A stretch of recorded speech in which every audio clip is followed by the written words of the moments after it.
नमस्कार दोस्तों, online learning steno channel में आप सभी का स्वागत है। 80 शब्द प्रति मिनट की गति से संपादकीय डिक्टेशन स्टार्ट।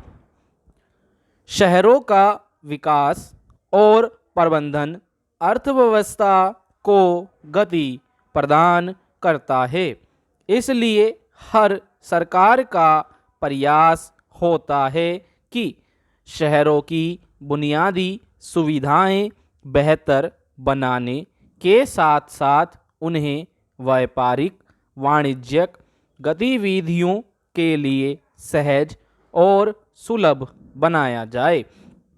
इसी मकसद से वर्तमान केंद्र सरकार ने 100 शहरों को स्मार्ट शहर बनाने का लक्ष्य घोषित किया था।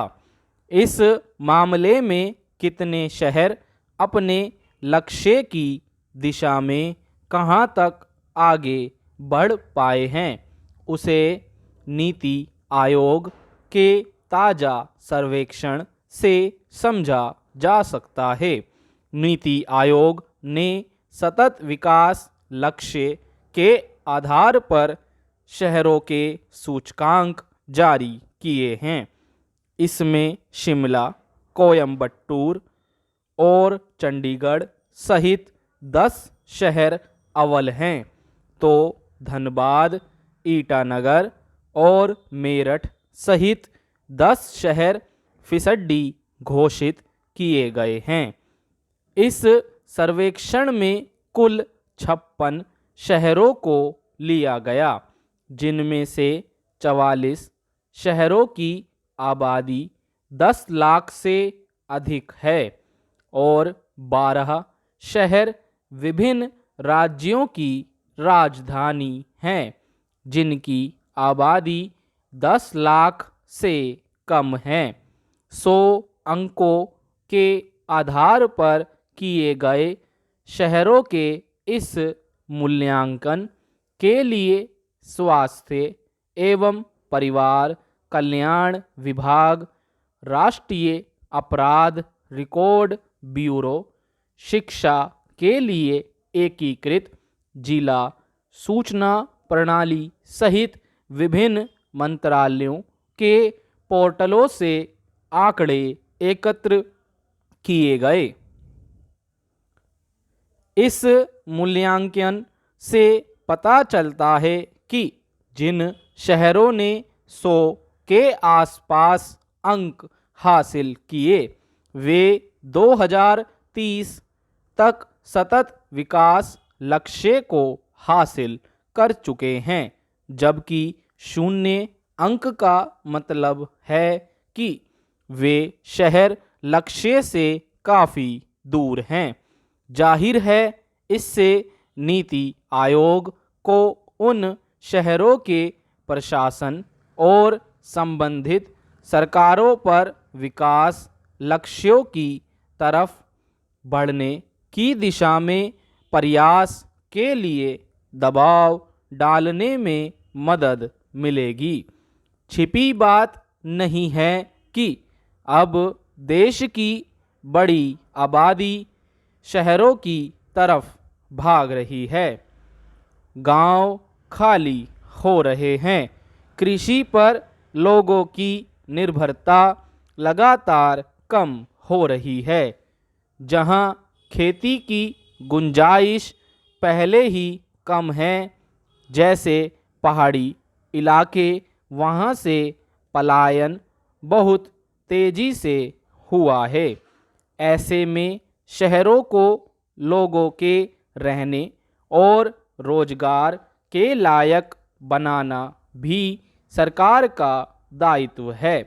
मगर वैश्विक पैमाने पर देखें तो हमारे शहर अनेक स्तरों पर बहुत पिछड़े हुए हैं। अतिक्रमण, अवैध कब्जे, बेतरतीब बसावट, साफ सफाई, जल मल निकासी आदि से जुड़ी समस्याएं दिनों दिन गंभीर होती गई हैं। यही वजह है कि वहाँ आर्थिक गतिविधियाँ भी मंथर गति से चलती हैं।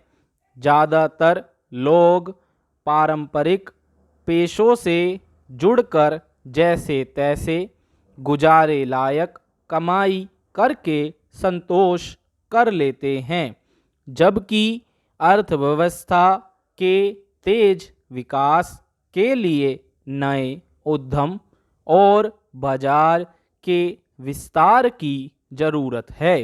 भारत में इसकी भरपूर संभावना है, मगर इसके लिए पहले शहरों को तैयार करना होगा। इसके साथ ही इस बात का भी ध्यान रखा जाना चाहिए कि पिछले कुछ सालों से देश की अर्थव्यवस्था का आकलन वहाँ की खुशहाली के पैमाने पर होने लगा है। खुशहाली का मतलब है कि वहाँ के लोगों तक स्वास्थ्य, शिक्षा, रोजगार, बुनियादी सुविधाएं आदि कितनी पहुँच पाती हैं। बताने की ज़रूरत नहीं कि इन मानकों पर हमारा पूरा देश ही बदहाल कहा जा सकता है। केवल कुछ इलाकों में आलीशान इमारतें खड़ी कर देने, कुछ सड़कों को बेहतर बना देने, इंटरनेट और संचार सुविधाओं का दायरा बढ़ा देने भर से खुशहाली नहीं आ जाती। शहरों में आर्थिक गतिविधियां सुचारू बनाने के लिए इन सुविधाओं में बेहतरी के साथ साथ आपराधिक गतिविधियों पर भी रोक लगाना बहुत ज़रूरी है। इस तरह जिन शहरों को सतत विकास लक्ष्य सूचकांक पर अव्वल माना गया है, वहाँ भी बेहतरी लाने की काफ़ी गुंजाइश है। स्टॉप। फ्रेंड्स, आपको हमारी डिक्टेशन कैसी लगी कमेंट बॉक्स में अपने सुझाव ज़रूर दें। अगर आप हमारे चैनल पर नए हैं तो चैनल को सब्सक्राइब करना ना भूलें और बेल आइकन प्रेस कर लें ताकि आने वाले वीडियो की नोटिफिकेशन आपको जल्द से जल्द आपके अपने चैनल ऑनलाइन लर्निंग स्टैनो में मिल सकें। डिस्क्रिप्शन में दोस्तों व्हाट्सएप ग्रुप और टेलीग्राम ग्रुप का भी लिंक दिया गया है, जहां पर आप हमारे व्हाट्सएप ग्रुप और टेलीग्राम ग्रुप से जुड़ सकते हैं और वहां पर डेली वीडियो का लिंक और पीडीएफ फाइल डाली जाती है, जहां से आप फटाफट इसका पीडीएफ फाइल देख सकते हैं और वीडियो भी देख सकते हैं। धन्यवाद दोस्तों, मिलते हैं अगली वीडियो में।